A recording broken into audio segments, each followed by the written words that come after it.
Create the destiny you want, not the one you think you're tied to. That's why I hate the motivational crackerjack nonsense. Because it disempowers the truth. The truth should not fit on a fortune cookie. The truth is involved. The truth has some complexity. I'm sorry to break it to you. The truth is we are a universe unto ourselves. And this incredible mechanism that is you, that is Carrie, that is me, it works in very interesting, oftentimes mysterious ways. But when you start to disassemble it, you recognize how it all works. And you can start to take advantage of that. God, I just keep doing that today. It's all good. Sorry again. It's just that kind of a day. So I'm going to put my coach's hat on for a second. So I just want to say something that's coach worthy to all of you. Yeah. Because Cecily, this is where you started your mic drop, was after you made note of what Cecily said, that she wants to deep dive more, what exercise, right?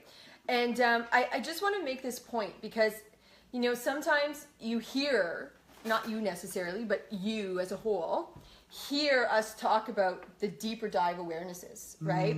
And then everybody wants to rush the process. Everybody wants to get to the core of the onion before they've peeled off all the other layers, because at the core of the onion is where Brian and Carrie are sitting maybe right now.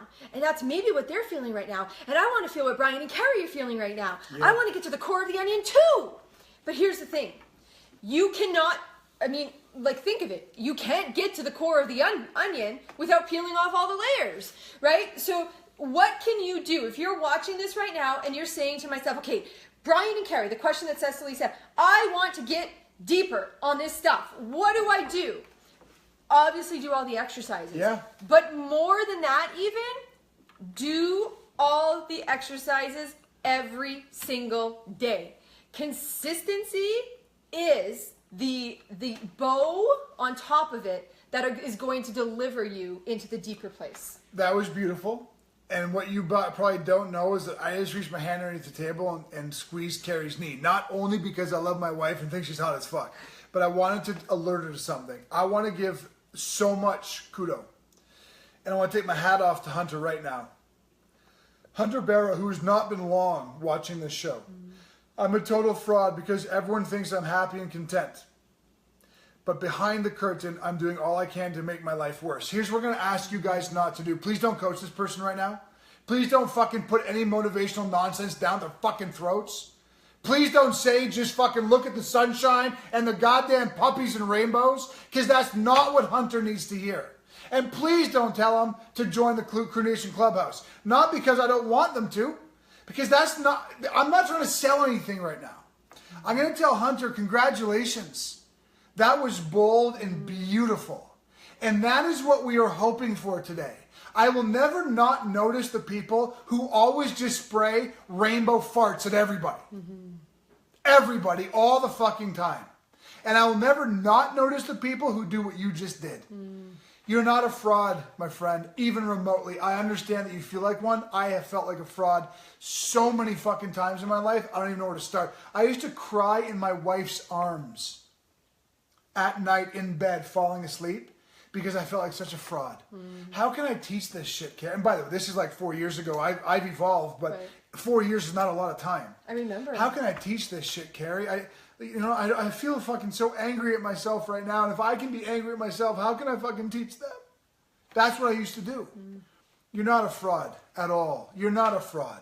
I understand why you feel like one, but you know what? There's been so many comments, and Carrie just talked to it, and I want to circle back. What do you do after you find your story? Can we just stop for a second? Find your fucking story first. Why do we always have to jump to part 2? Go get the McNugget if that's what you want. Go. Hit it. Grab the McNugget. Take your time. Find what your unconscious is saying to you. Be gentle with yourself about it. Enjoy the liberation. What do you do? How do you change it? Well, great. We'll cover that a different day. But today, this is about not fast-forwarding a process and not reaching for a McNugget. So, Hunter, hats off. Big time. I mean, it's beautiful. It is absolutely gorgeous. And I just want to add one more thing. how real Hunter makes all of this. People think I'm happy and content, but behind the curtain, I'm doing all I can to make my life worse. That's me. That was us. We self-sabotaged everything. And you know what, Hunter? We didn't know why. We didn't know why we were self-sabotaging. But we were, and that was even more fucking frustrating.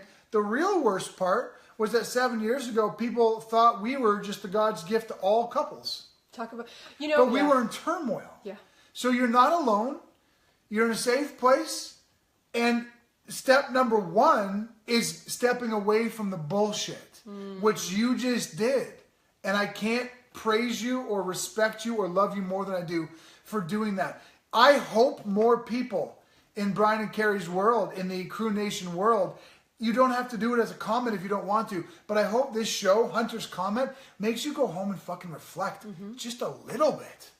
Where am I full of shit? Right. Because it's so easy to look at the rainbow. It's so easy to hold the puppy. It's not as much fun to look in the mirror and say, you know what? Honestly, in fairness, where am I full of shit? But that's where the gold lives. I'm sorry I've monopolized so much of this today. I don't care. I like listening to you talk. My chest hurts. It's a good thing. Hunter, love you. It's a good thing we're both good listeners. Yes. You sat so quietly. You were such a good Woo.